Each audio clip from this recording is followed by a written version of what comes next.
marches comme un aveugle qui ne sait pas où il va. Tu marches comme un sourd qui n'entend rien du tout. Tu t'en fous de Dieu, tu te moques de sa Bible. Mais un jour, tu couleras des larmes pour tout cela. Tu vas couler des larmes, tu vas pleurer un jour. Dis-moi si tu mourrais ce soir, mais que diras-tu à Dieu si tu mourrais demain? Bien-aimés dans le Seigneur, nous présentons des excuses pour ce désagrément. Nous avons eu coupure, c'est pourquoi vous remarquerez que la vidéo s'est arrêtée. Mais nous n'allons pas nous arrêter par là, parce que quelqu'un a dit quelque part, nos difficultés doivent être pour nous des opportunités. Donc dans cette difficulté où nous avons plus d'images, nous créons une opportunité de continuer l'émission, cette fois-ci sans images. C'est pourquoi nous allons continuer une manière de ne pas s'arrêter en route ou encore de ne pas nous limiter à vous exposer quelque chose d'incomplet. Une maison avec une construction arrêtée. Donc nous allons continuer ces moments, cette fois-ci sans images. Soyez à l'écoute. Ce n'est pas nos tronches qui étaient importants, ce n'est pas nos visages ou nos beautés, mais c'est plutôt ce qui sortait de notre bouche. Et bien qu'il n'y a plus la visibilité, mais il y a toujours cette bouche qui parle et il y a vos oreilles qui écoutent et peut-être que vous allez réagir par rapport à ça. Donc, nous étions à la lecture du passage de 2 Jean à partir du verset 1. L'ancien à la dame élue et à ses enfants, lesquels j'aime sincèrement et que je n'aime pas moi seul, mais aussi tous ceux qui ont connu la vérité, à cause de la vérité qui demeure en nous et qui sera avec nous à jamais. Que la grâce, la miséricorde et la paix de la part de Dieu, le Père, et de la part du Seigneur Jésus-Christ, le Fils du Père, soit avec vous en vérité et en charité. Je me suis fort réjoui d'avoir trouvé quelques-uns de tes enfants qui marchent dans la vérité, selon le commandement que nous avons reçu du Père. Et maintenant, ô dame, je te prie, non comme t'écrivant un nouveau commandement, mais celui que nous avons eu dès le commencement, que nous avons de la charité les uns pour les autres. Verset 6. Et c'est ici la charité, que nous marchions selon ses commandements. Et c'est ici son commandement, comme vous l'avez entendu dès le commencement, afin que vous l'observiez. Car plusieurs séducteurs... C'est bon, tu peux t'arrêter par là. Jean, moi je vous pose une question. En lisant simplement cette lettre-là, comment pouvez-vous considérer cette femme-là? Quelle idée pouvez-vous avoir que de la place qu'elle pouvait avoir au sein de l'église? Je vous pose juste une question. Est-ce que c'était une simple sœur ou c'est une sœur qui avait peut-être une fonction dans l'église, quelque chose comme ça? Par rapport à si vous lisez ça. Déjà, la première phrase nous interpelle. L'apôtre Jean commence par dire l'ancien. Donc, l'ancien, c'est lui. Oui. Lui, le patriarche. Oui. Là, il dit l'ancien, lui. L'ancien fait quoi? Écrit. À qui? À la dame élue. Donc, il y a une élection qui est là. Et on dit, et ses enfants. Donc, certainement, la dame a été élue dans l'église. Élevée dans les... au milieu de toute l'assemblée qui représente les enfants de l'église. Donc, je vois là cette élévation de la dame. Mais je préfère vous laisser la parole pour que vous puissiez continuer votre enseignement. Cette dame-là, Elle s'appelle, dans la version, on dit elle s'appelle Kyria. Son nom c'est Kyria. Ok? Cette femme Kyria, faites les études, les documentaires existent. Cette femme à qui Paul l'apôtre écrit, elle était pasteur d'une église. Elle gérait une église là. C'est elle qui était, ce qu'on peut appeler aujourd'hui, la pasteur de cette église là. Ok? Bon, maintenant, si cette femme était pasteur là-bas, et que dans son église, il y avait des frères qui voulaient faire la bénédiction nuptiale, où est le mal si elle priait dessus? On va l'appeler comment? Père spirituel? Ou on va l'appeler mère spirituelle? On l'appellera mère spirituelle. Liée à sa fonction, on va l'appeler mère spirituelle. Point barre. Sans pour autant aller de gauche à droite. Et ces hommes de Dieu disent encore que lors d'un mariage, même traditionnel, voilà, tous les arguments qu'il évoque n'ont rien à voir avec la Bible. Il cite que les arguments de la tradition. On voit dans la tradition, ce n'est que le papa, le père qui bénit le mari de sa fille, frère. Mais un prédicateur, en racontant ces choses-là, est-ce que ce prédicateur-là a bien réfléchi? Ça veut dire que ça montre encore qu'il a un problème en matière de tradition. Il ne connaît pas bien les traditions. Parce que la bénédiction du mariage, même au niveau de la coutume ou de la tradition des familles, dépend de ce que j'ai dit tout à l'heure au niveau de l'église, de l'organisation de cette famille-là. Ils doivent comprendre dans cette famille-là comment les choses sont-elles régies. Voyez-vous, il y a des familles ici où ce n'est pas le père qui bénit le mariage. Non. On donne ça parfois, on dit c'est les neveux qui doivent bénir, les neveux et les nièces. Il y a des familles ici, on dit non, c'est pas le papa qui doit bénir, mais c'est la tante qui doit bénir. Donc c'est un problème de comment est la configuration ou l'organisation de cette famille-là. Voyez-vous? Si c'est une famille qui est dans le patriarcat, c'est le père qui bénit. Oui, si c'est une famille qui est dans le patriarcat, c'est maman qui bénit. C'est maman qui bénit. C'est une femme qui bénit. Même si on prend souvent chez nous en Afrique ici, vous avez des coutumes qui prennent le matriarcat, où la chef de famille c'est une femme.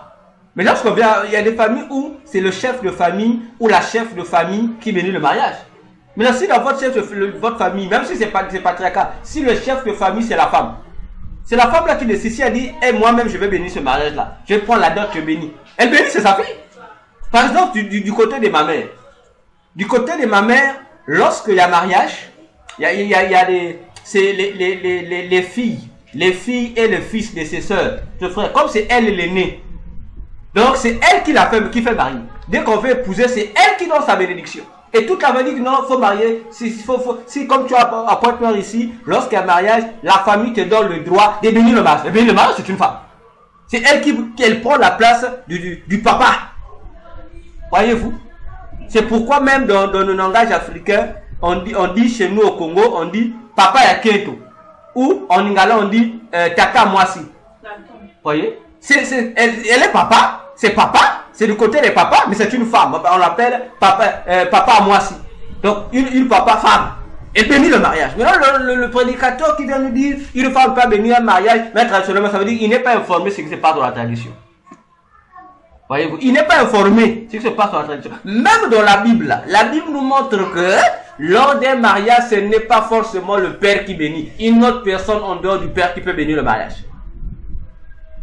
Voyez-vous? Donc, c'est pour répondre ici que, concernant le problème du mariage, que moi, je dis, une femme peut bénir un mariage. Il n'y a pas un péché là-bas.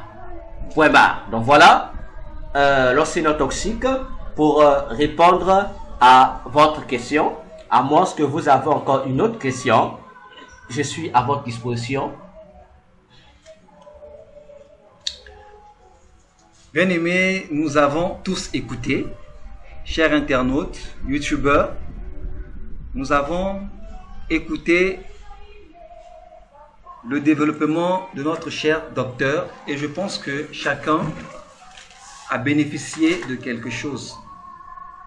Nous voyons bien là comment le docteur est venu expliquer, donner l'éclaircissement à certaines pensées ou certains comportements que nous pouvons considérer misogynes. Si je n'en dis pas trop, j'espère que ceci vous a convaincu par rapport à l'enseignement du docteur. J'espère que vous avez été touché. J'espère que vous avez compris. S'il y a d'autres questions, s'il y a des incompréhensions, vous pouvez toujours commenter la vidéo, poser une question. Le docteur est dispo à tout enseignement, à toute réponse aux questions. Au fait, docteur, Oui. j'aimerais nous sommes à la fin. Oui. Nous sommes à la fin, mais je voudrais vous demander de nous exhorter sur quelque chose. Quelle chose? Où nous nous permettons d'ôter même les grâces qu'elles ont, les autorisations, c'est-à-dire que l'autorité qu'elles ont dans ce monde par rapport à la vie sociale, par rapport à la vie ecclésiastique, selon l'enseignement de Paul qui dit que les femmes n'ont pas droit à la parole dans la nation. Je sais que tout vient de là, parce que toute personne qui parle de la faiblesse des femmes se base plus sur ce passage-là. Je voudrais que vous puissiez un peu nous éclaircir sur ce passage et repartir dans la Genèse si possible, parce que ce base sur ce passage. Prennent ces dires et les convergent avec des exemples bibliques pour dire voilà, dans telle famille, telle responsabilité était aux hommes, voilà, etc. Donc, Essayez un peu de nous éclaircir sur ce. Pour vous éclaircir, je pense que nous faisons ça l'objet d'une autre émission. Là-bas, il y a beaucoup à dire. Il y a beaucoup de choses à corriger. Ok? Il y a beaucoup de choses à corriger. Au-delà de tout ce qu'il y a à corriger, je tiens simplement à te dire à toi, journaliste, et à tous ceux qui vont nous suivre que il n'y a aucun verset dans la Bible, aucun passage dans la Bible où Dieu a interdit d'avoir un ministère, où Dieu a interdit à une femme de prêcher. Je dis il n'y a aucun verset, aucun. Ah, donc, Je dis et je pèse le mot. nous sommes sur YouTube. Ne viens pas chercher les problèmes. Je dis et je le répète. Parce que je sais que... Nous aurons une émission pour ça. Je crois que la prochaine émission que nous allons faire, que Dieu voulant, nous allons faire une émission sur ça, sur le ministère de la femme dans l'église. Et nous allons toucher tous les ministères possibles des femmes de l'église. Mais je vous dis déjà, de Genèse à Apocalypse, il n'y a aucun passage biblique, aucun verset biblique, aucune loi de Dieu où Dieu a dit qu'une femme ne peut pas avoir un ministère ou une femme ne peut pas prêcher. Moi je dis il n'y a aucun. Hein? Je dis il n'y a aucun. Maintenant, si quelqu'un a ce verset-là, que la personne me l'apporte. T'inquiète, je sais que au cours de cette émission, tous ceux qui vont tomber sur l'émission vont certainement vous bombarder des versets sur ça. Nous pouvons prendre un rendez-vous pour demain. Si demain, peut-être autour du soir, demain on prend rendez-vous peut-être demain dimanche à 18 h, nous serons en direct. Nous allons faire cette émission en direct. On va voir la Bible à la main. Et nous allons voir si une femme peut avoir un ministère à l'église ou si une femme peut prêcher ou pas. On va le voir avec la Bible. Parce que ceux qui touchent les versets, Paul l'a dit, Paul l'a dit, Paul l'a dit. Nous allons prendre ce verset-là. C'est que Paul a dit, il paraît. Et nous allons bien lire ce verset-là. On va voir si Paul a interdit aux femmes d'avoir des ministères ou si Paul a interdit aux femmes de prêcher. Nous allons bien voir ça. Mais je vous dis déjà, il n'y a aucun verset qui interdit à la femme. Il n'y a que le verset qui autorise la femme d'avoir le ministère et le verset qui autorise la femme de prêcher. Et nous allons voir, c'est là maintenant nous allons examiner, que ceux qui interdisent à la femme de prêcher, là, ils trouvent ces versets où? Moi déjà je dis, il n'y en a pas dans la Bible. Il n'y a aucun verset dans la Bible, il n'y en a pas. Où Dieu a interdit, il n'y en a pas. Voilà ce que je pouvais dire de manière un peu singulière. Voilà, nous sommes à la fin. J'espère que nous nous sommes fait comprendre, chacun de nous a bénéficié de quelque chose. Bien-aimés, nous sommes à la fin. Aimez la vidéo, likez la vidéo. Ne vous empêchez pas d'écouter parce que nous, dans le monde, nous disons que l'information se gère. La Bible est à la disposition de tout le monde. Après avoir écouté, allez consulter votre Bible pour voir si ce qui a été dit est réellement vrai ou pas vrai. Nous vous remercions pour l'attention que vous nous avez accordée, pour le temps que vous avez pris, que vous avez sacrifié à nous écouter. Nous souhaitons être avec vous encore demain à 18 h. Nous serons en direct. Nous vous souhaitons une bonne journée. À demain et bye bye. Bye.